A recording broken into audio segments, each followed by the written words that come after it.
महाराज या अभंगाद्वारे याचे यावत मनुष्य मात्रांना उपदेश करत असताना सांगतात की बाबांनो, जीवनामध्ये दुःख आणि सुख आल्यानंतर त्याचा परिणाम आपल्यावर न होता आपण असं न्यूट्रल राहिलं पाहिजे. त्याचं कारण आहे, हे सुख दुःख जे येतात ना, ते आपणच केलेल्या कर्माची फळं भोगायला येतात.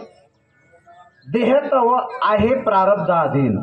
तुकाराम महाराज म्हणतात, हा देह आहे ना मिळाला ना, तो प्रारब्धाच्या अधीन आहे. प्रारब्धानं जसं सांगितलं तसंच आपल्याला भोगावं लागतं, यात बदल करता येत नाही. देह तव आहे प्रारब्धाधीन, मी काय याचा वाहू शीन. मग देह जर प्रारब्धाधीन आहे, मी काय याचा शीन वाहू भार. मी याचं ओझही घ्यायचं नाही आणि शीनही नाही आणि दुःखही करायचं नाही. मग एक आपल्या हातात एक आहे, काय? सर्व माझा काळ तुझी चिंतने. चिंतन करण्याचं आपल्या हातामध्ये आहे.